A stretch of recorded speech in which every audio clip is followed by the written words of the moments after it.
Start. Oh, Rich, Do you want me to? can Rich hear me? Yes. Rich, Rich Wiltz, Yes, sir. can you take notes? I'll do my best. Hi, Rich. I'd ask Greg, but he's probably driving, knowing him. And I am, sir. Rich, I'll do the next one. as soon as we're done here and the video converts, I'm gonna upload it to YouTube. So if you miss something, you can get it off of YouTube and you can pause and write stuff, pause and write stuff. It'll be a little bit easier than trying to write everything down as we go. So Yes, it will. All right.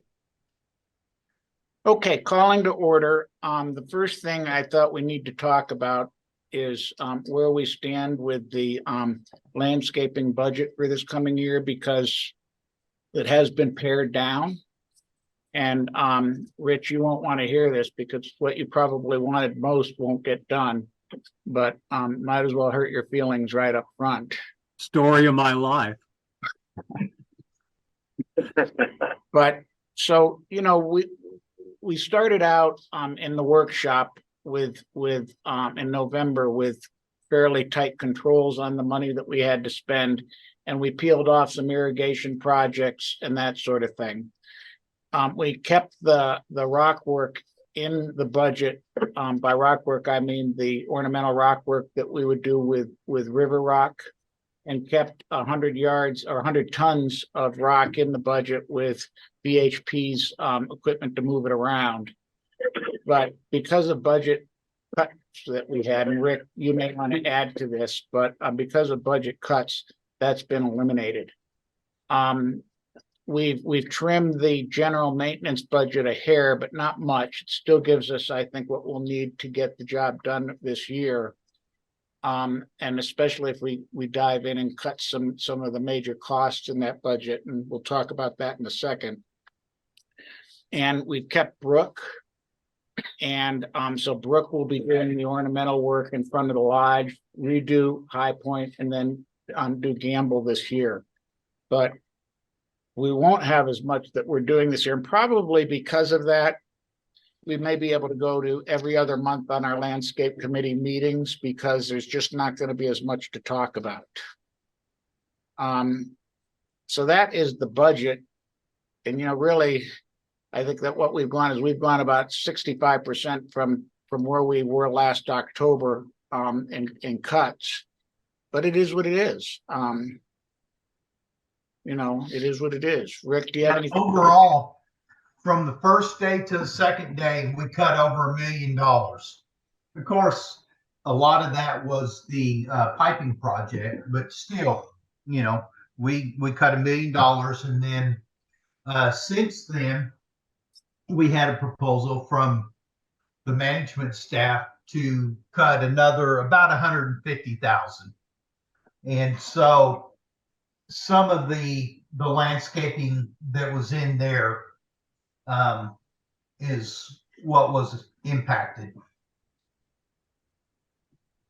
So we accepted most of their recommendations, modified a couple, and then, you know, we'll just kind of go from there. But Yeah. that was, for Rich, for your information, that was kind of what led to Paige being promoted to the general manager, because Elisa volunteered to give up some of her salary and take a decreased role of responsibilities. And then the board in the future will take care of Paige. So, But our focus forward, you know, thinking prospectively, is to reduce the amount of grass that we've got on property, replace it with stone and rock that doesn't require water. We had hoped to start that process this year, but it's not going to start this year.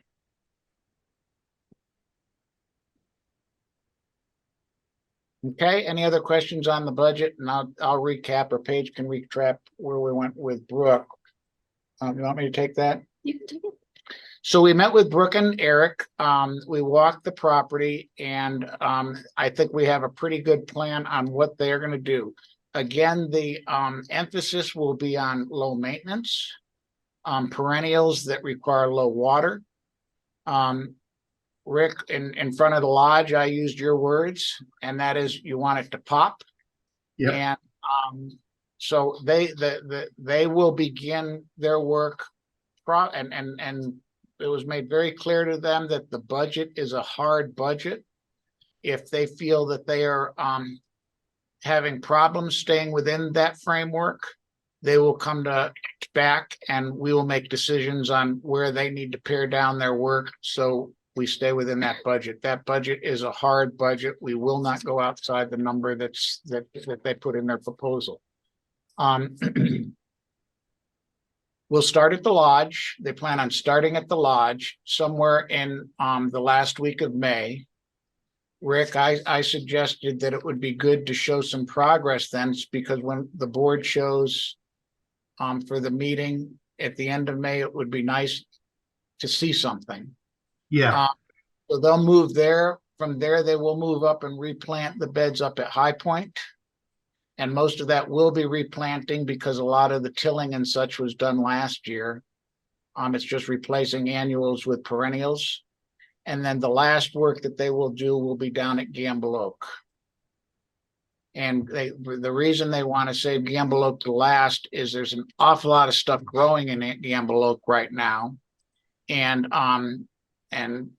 Brooke thought it would be valuable to wait to have some of that planting start to see what she can remove and perhaps save and transplant and thin and go through a process down there rather than just coming in all at once with the backhoe and demolishing everything and maybe demolishing things that are for the good. So that is the Brooke Sanford plan. And I think in the end we will see good results, and I think we'll get a lot of good reports from homeowners as they come this summer and they see the work that we've done. We will use the chips that are up at is it Electra Lake? Yeah, across from Electra Lake. Across from Electra Lake right now that, we suffice it to say there's an unlimited amount of wood chips up there, and they will be brought back and used in the beds as a big thick mulch to prevent weeds from growing. So I think, and again, everything is going to be chosen to be either native or low water plants that require a small amount of maintenance. For example, Russian sage, some of the ornamental grasses, some of the cornflowers or cone flowers, those things that just seem to do very well here without a lot of work. Rick, in the front of the lodge, between Brooke and Ryan, they will put all of the drip irrigation back into service. So it's irrigated, yet it is low water consumption. good. Bobby, did I miss anything? No, sounds good. Do you guys have any questions on their plan? Rick, Rich, Greg? I do not. Nope, all set here. Okay, I've got one question. Is there any concern about termites with wood chips We asked or them, carpenter ant? we asked about that, and she said as long as the trees weren't diseased, Okay, right? All right. Is Yeah, that what she that's said? and these trees, this was all purely wood that was taken out of the fire mitigation program last fall. Rick, I hope we get good reviews, especially from the Pinecone people, about that work that was done last fall. It was extensive. Yeah, I looked at it some and I was real pleased with the results that I saw. Well, Pinecone almost looks like a different place now. It's been thinned out so much. What do you think, Gary? How does it look to you behind? I like it behind my place. Now, coincidentally, I got an email this morning from 786 with regard to the landscape meeting, and she wanted to ask the landscape committee to clear out the brush behind her place. It'll improve her view. It looks lousy. It's attracting animals, including the turkeys. Well, Well, You know, that's gonna happen. And I wrote back to her and I told her, well, the committee will look into it, but there's a very good chance that's on Glacier Club property and we may not be able to do anything about it. Yeah. So we'll have to take a look behind there. But behind my unit and the units to the south of me, I think it's much better. Gary, I think so too. has she been here this year?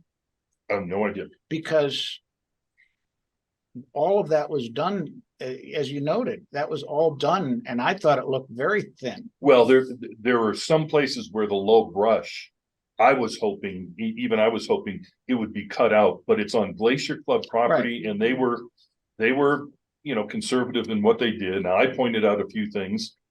After I told them, don't let owners tell you what to do and where to thin, but I want you to thin here and there and clear that out.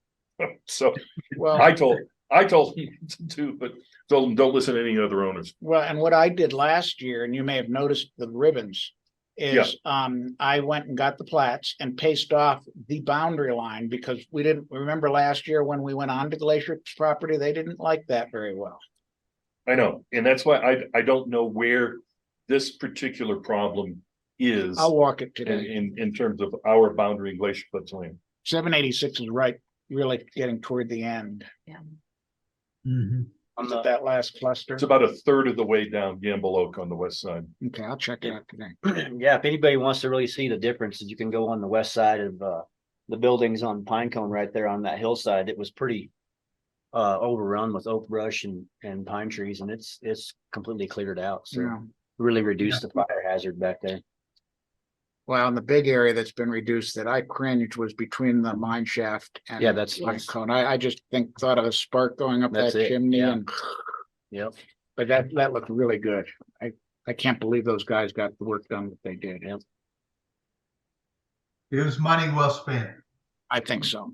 So moving on for the 2023 work plan, it is effectively what we had agreed to last year and we had brought to the board with the exception of the budget items that have been eliminated or no longer in the work plan. And is Ryan coming or did he get side railed? You got side railed. So, we've got two categories and unfortunately you guys on the screen don't have it. I'll send it out when I get home tonight on the work plan. But again, it's exactly like we had last fall, eliminating the things that were done last fall and eliminating the things that aren't in the budget. We've got it broken down into two categories. One is to the work within the scope of the BHP contract, and that's the lion's share of the work. And that includes maintenance, general pruning, trimming shrubs. One of the things that and probably the most controversial item that at least I've been getting comments on was weed treatment. We still have the Scott's weed treatment in the plan for this spring.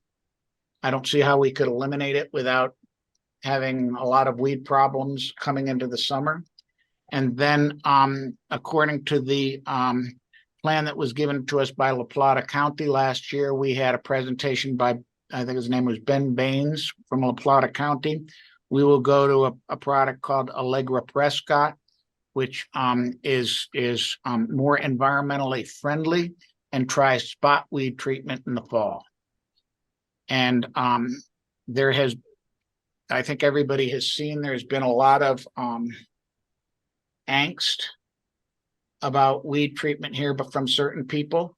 But we have 230 members, Gary, you told me yesterday, that are Glacier members. This is a golf course community. And we need to strike a balance between neat, clean grasses and such, and the proper use of chemicals. And I think what we're doing is consistent with what Audubon has in their literature, and that is the reduction of chemicals. But there's nothing in the Audubon literature that I've ever read, and Rick, you're much better at this than I am, that says no chemicals. So again, because there's been so much raised on this issue, I thought I'd elaborate on the point a little bit more. Does anybody else have anything more to say on that point? I would just say I'm good with what works. The Scots is working fine. Whatever you guys want to do going forward, is fine. And I'm not opposed to, that, but I'm definitely not opposed to using Scots whatsoever. No, the dandelions in the spring are thick and they need to be knocked back. I noticed last fall it wasn't dandelions, it was more like a round that was spotty, and I think that we can accomplish it this way. But if we can't, it'll be a lessons learned next fall, and we'll adjust accordingly. But I don't The believe in big going. thing that's going to affect us, for a little while is that thistle. Well, and this is what I've said over and over to certain people, is that how in the world do you go cold turkey on your treatment if the seed production around here is just out of control? Of course, I never got an answer to that question. Yeah. So I think that we may modify a little bit, but we stay the course. There are a lot more people that will complain about weeds growing all over the place and bad looking grass than anything else, in my opinion, as the spring goes on. Gary, do you think that that's the kind of feedback you would get as well? Sure. Yeah. You're gonna get Yeah, both. you would probably get in that group maybe enough people to fill up 5 fingers. Yeah. Well, The balance on the other side of let's keep it clean. I think everybody would probably agree that if we could accomplish what we want to accomplish from a landscaping standpoint without any use of chemicals, we'd all raise our hands and be for it. But that's the problem with an issue like this is there is no commercially available alternative for Yeah. weed control that does not have some level of toxicity, involved in it. And, I don't, there would be certainly, as you said, Rick, no more than 5 people raise their hands and just say, well, let the weeds grow, Yeah. that would be irresponsible on our part as a landscape committee to recommend such a thing, and certainly on the board's part to let the property decline after we've made some significant gains over the last year or so, and we just need to continue to work for what the what the optimum answer is, considering the what it looks like, and cost, and environmental impact, and you try to strike a balance. But we're like dropping a stone in the large lake when it comes to our impact on the overall area. What Glacier does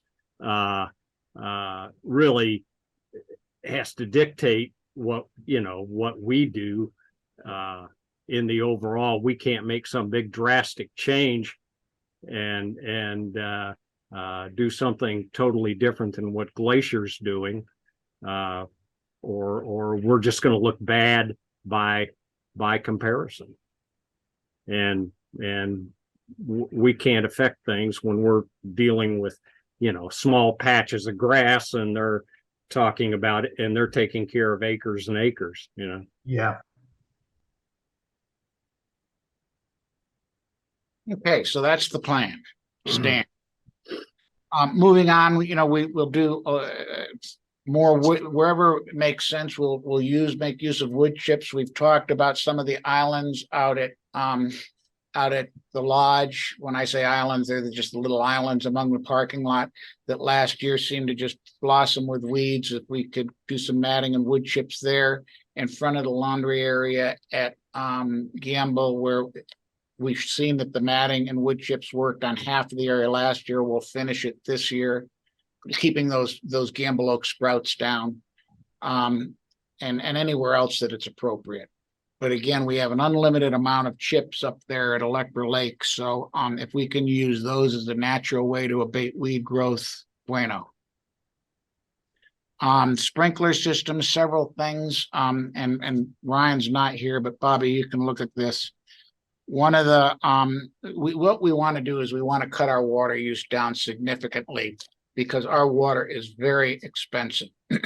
We spend somewhere around $75,000 just on irrigation water. You know, the delta between winter and summer for 3 months, it's about $25,000 a month, the numbers that I was had.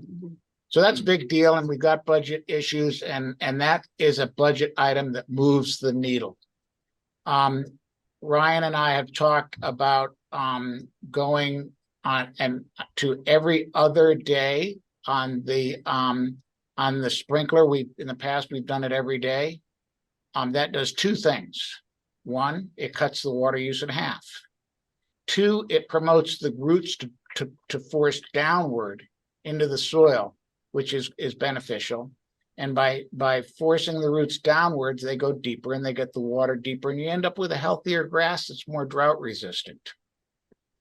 So that is one. The other thing that we will install this summer is some water sensing devices on the main controllers. And there's one main controller at Gamble, one main controller at Pinecone, and two or three at High Point. Three, because High Point was built like 3 different developments. And Gary, if we can just walk through those, will they see this online as I walk through this? Yeah, no, sure. So these units, the hardware for these units are about $1,000 each, and this is for the entire piece. And then there's the installation cost, whatever that's going to be. But I think it'll be a direct dollar transfer from eliminating the Scots in the fall. So it's a 3-part installation. We need for this. A controller is needed. Okay, and this is all Hunter products, but there are Rainbird products. There's various products out there that can be used. And this requires plugging into a 120 volt plug, which I think they're available for the heat tape underneath all of the units. Mhm. So it requires a controller, Gary. Yeah, The next one.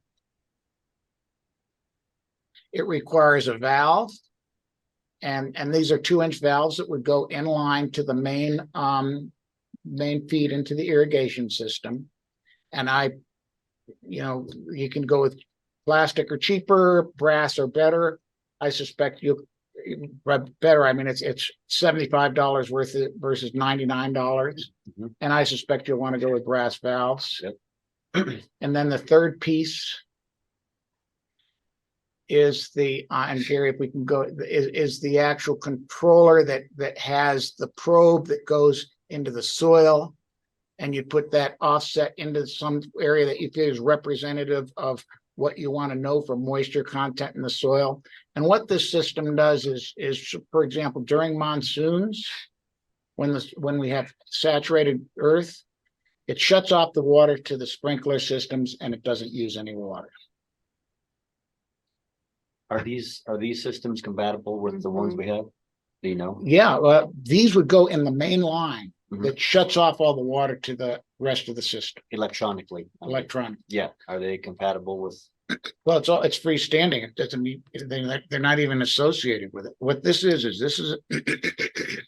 Well, this system here just runs the valve that we installed. this runs the 2-inch Valve. that goes into all of the feed lines. Okay. This will interrupt the other controllers. It'll take precedence over the other controllers. If the soil moisture is high enough, it will shut off the main valve so that the others can't operate. And if the moisture content is lower than the minimum setting, then it will turn it back on so that the other controllers can take over. Your controllers are still operating downstream. Right. They're not getting any water. Gotcha. And, the objective here between the 2 steps, every other day that should save half, if math works. And then this, my vision that I presented to Rick is that we could save $25,000 to $30,000 on water this season. And that's a real number. Yeah. And I think that we won't suffer one bit in terms of the quality of our grass. So we need one of these at every station. So you conceptually need one of these at Pinecone, one of these at Gamble, and I'm afraid 3 at High Point. Okay. And What's the total, approximate cost? Yeah, what's the About cost? $1,000 a setup. Oh, 6,000. But so 6,000, but we would do to offset that is eliminate the false Scott's application. Well, and I think you'll see, as you said, Mark, the savings in the water is going to pay for it It's not in any CapEx. easily in a year's cycle. The only I guess fly in the ointment would be if we had an exceptional drought. But This if we had an then- exceptional drought, then then, that would impact the water usage, obviously. but if it's an exceptional drought, still we're going every other day and hope that makes a meaningful difference. And this is gonna have to be monitored. In June, every other day may not cut it because June is the dry month. Right. And we have to watch, and you've got the water sensor to tell you that, the idea behind going every other day in a watering system is you go less frequent but deeper. So typically you would water more, not double like you would if you were doing every other day, but you might water 25% more every other day than you do when you're running it every day to get less duration but deeper soil penetration. So we'll have, that's something you're just gonna have to watch. But again, water is probably one of the 5 things that are, big needle movers here in terms of our budget. And starting here and eventually with rock work over the next 10 years, water is going to get more expensive, and we're just going to have to figure out a way not to use a lot of it on the landscaping here. Yeah, there's really 2 sides of it. Use less water as we stand now, and then move toward a landscape plan that requires less water, initially anyway. But this is very inexpensive. Rocks to haul rocks from south of town at that quarry up to here, and then the cost of the rocks, that is a long-term, pretty high CapEx project. Right.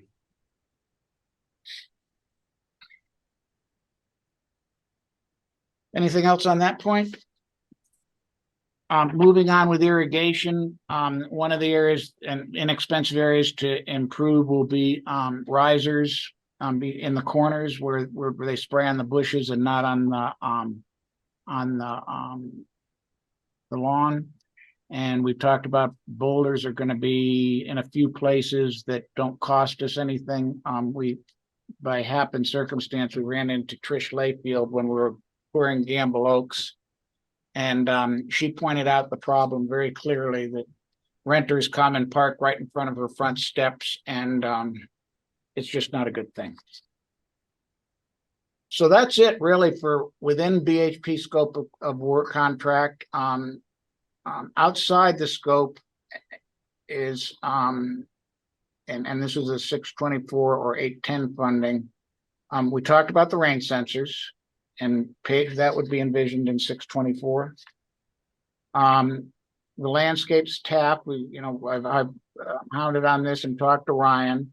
That having Ryan attend or virtually attend the CSU technician training is something that he's excited about.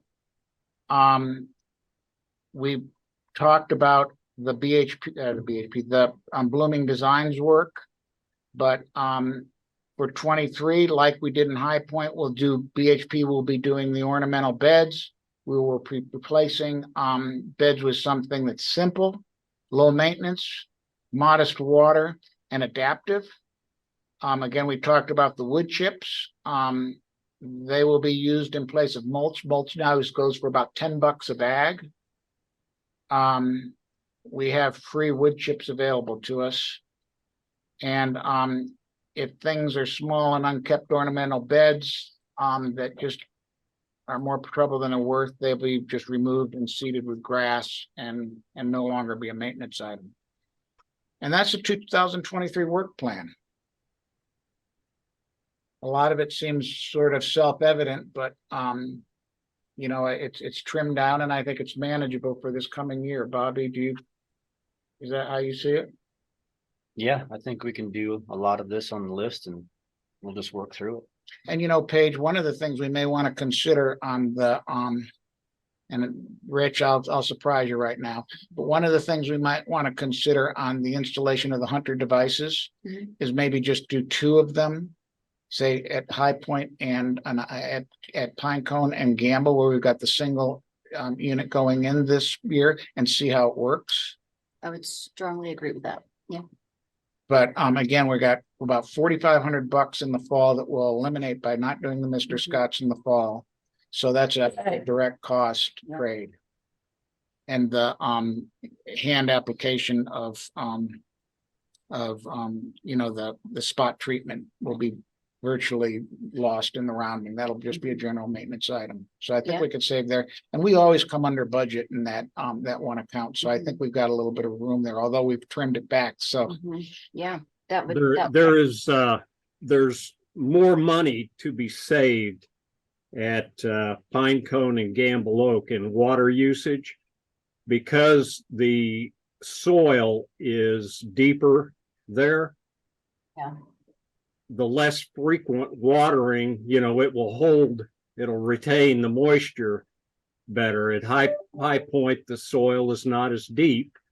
So, you know, there's less potential savings. So putting the systems in Pinecone and Gamble Oak first, you know, as kind of the test, if you will, it makes a lot of sense. I think I'd that's agree with that. good. Sounds like we've got consensus. So the next item on the agenda, Ryan, you're not Ryan, I think you got a brother named Ryan. Bobby, if you want to just any thoughts on how you're going to, you know, start the season and move on. Ryan said he's planning a rake-a-thon first week of May. 1st of May. Yeah, first week of May, we're gonna have a bunch of guys up here. We're gonna rake and pick up a lot of debris. The amount of snow that we had this winter, as everybody understands, has really been devastating to the trees and branches. So there's a lot of debris to pick up. There's a lot of pine needles and leaves, etc. So we're going to get that stuff raked up, and then we'll go in simultaneously fixing any sprinklers that are broke or been run over and so on, and get ready to turn some water on here. When do they turn the water on? May, beginning of May. Beginning of May. So that's What do you have to wait for the last freeze at night? Is that how it works? Yeah. Mhm. So it may not be beginning of May. We may wait a little bit, but Yeah. we They're have to calling wait. for a cool spring. I saw Yeah. that this morning. We just have to Now, wait. we here in Illinois, we don't turn on sprinklers till generally the 2nd week of May. Yeah. And I would imagine the last, you know, that's gauged as when typically the last freeze is usually the 1st week of May. Yeah, we just have to keep an eye on the weather and see when that will be. So we're aiming for the 1st week of May, but we obviously have to watch the weather and see what that's going to do for us, but we'll get them on as soon as we can. Well, and I would think with all the snow and everything, there's the moisture content of the ground should be pretty decent. So, you know, Right. probably if you don't have the sprinklers running till mid-May or so, it's probably no big deal. Right. I can Wait. assure you, Rich, right now, there's more moisture content than there is ground. Yeah. Yeah. We have Scott's coming out on the. When is that? The May 17th? Yeah, my guess is it'll be middle of May. Do you think that that may be as cool as it's been? Do you think that may be, or, you know, you want to get the dandelions out? You know, have them out to get the pesticide. Do you think- I would be concerned that it's later than it should be. Well, I think you have to look and see. I think Yeah. it's just a matter of what's showing on the ground. Well, That's- I mean, if you want to stop the dandelions and stuff from coming up, like we applied again, you know, I know the weather's really, I guess, not that terribly much different in the winter as far as temps go here in Illinois than it is there. But we applied our weed control back in March here I to think, prevent the dandelions and such from coming up. Well, we couldn't do that here because there was still snow Yeah. on the I ground. understand that, but I guess what I'm saying is I would think that they would want to get that down as soon as the snow's gone. I think there's a case that, and we were talking about this, looking at all the unbelievable amount of mole and critter tunnels on all of the grass that we've got here right now. And I think it's because the snow acted as an insulation and they were very active this past winter. And it may be that the amount of snow that we had will probably result in the ground being warmer and things coming out earlier this spring. So time will tell. All we can do is speculate right now. Yeah, I guess I would just ask the question of Scott's about, are we putting this down at the optimum time? You know, I don't pretend to have more expertise than they do. It just seems to me that it's late by comparison to when we do it here. The one thing you don't want to do is put it down after the dandelions go to seed. Yeah, or even after they're sprouting. You know, Something that you might want to keep in mind in terms of expectations of owners as they start showing up. The golf course was supposed to open a week from this Friday, April 28th. That was moved officially to Friday, May 5th. So that was moved a week. Ziggy was in the office yesterday? Yep. Yesterday. And I specifically asked him, is it going to open May 5th? And he kind of put his head down, shook his head. He says, I don't think so. Hmm. So you're looking at a golf course that's going to be put off for at least 2 weeks. And people should expect that the same sort of thing is going to happen here when they show up. Not all the branches and the twigs and the pine Sure. needle, all of that are going to be picked up. Everything is going to be delayed.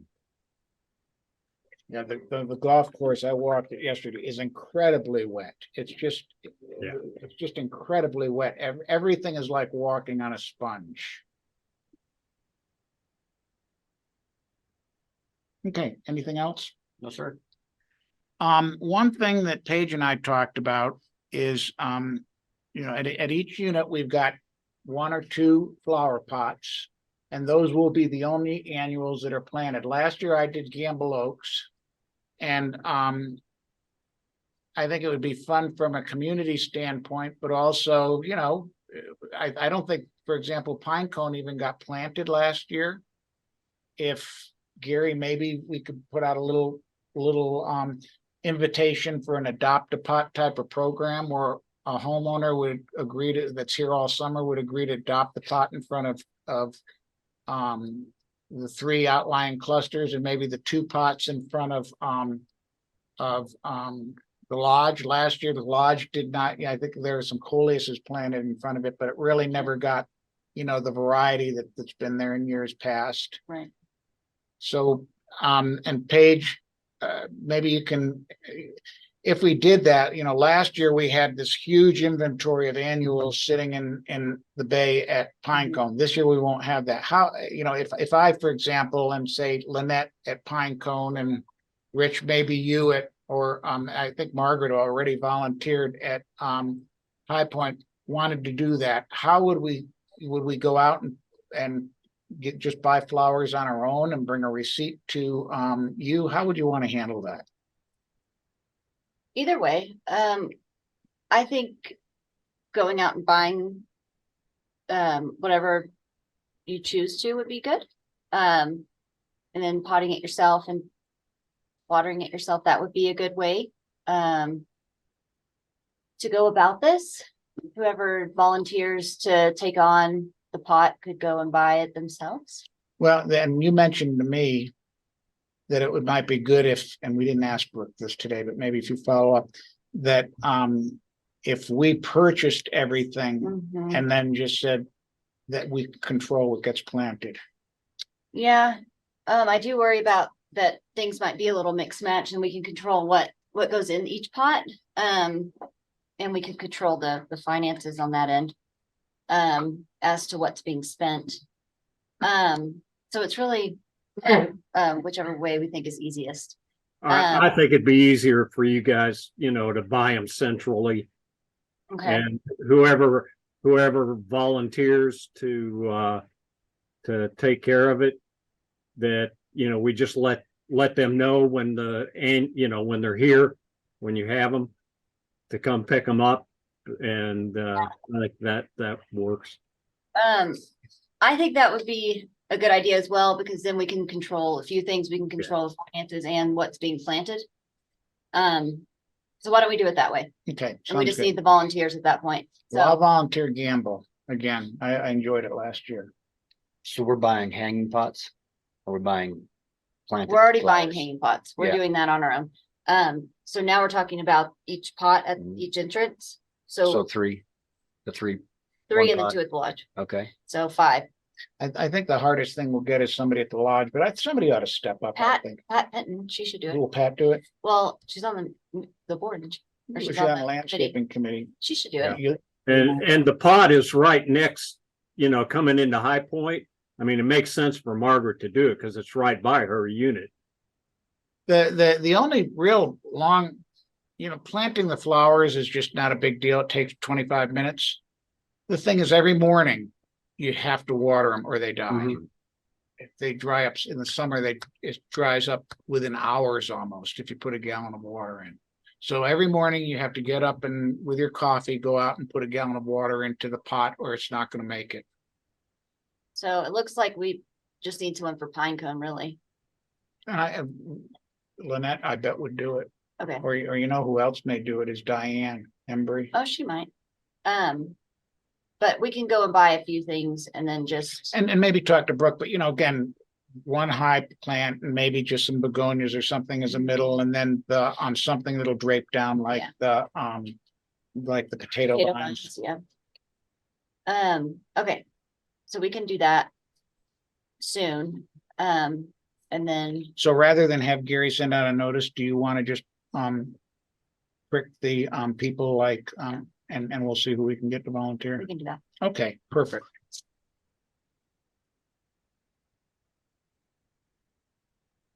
That's all I had. The next, we have 2 homeowners on the line. Is there any other comments before we adjourn? Greg, you're on the line too. Anything from you? Oh, yes, sir. No, I thank you for doing this and going through it. Dan, did you guys have anything you wanted to add? Just wanted to see what goes on here. So thanks for letting me zoom in. Thanks for attending. I did not, thank you. Thank you. Well, with that, we'll give everybody 15 minutes back. All right. Hey, Rick, can you stay Thank on for a you. minute? Do you have a few minutes? Sure. Okay. Mark, you said you're sending out the plan, right? I'll do that as soon as I get back to my unit. Okay. Thank you, We'll Mark. see you all later. Thanks for all. Thank of it. you. See you It's guys. not that hard. Thank you, everybody. Thanks, Rick. All right.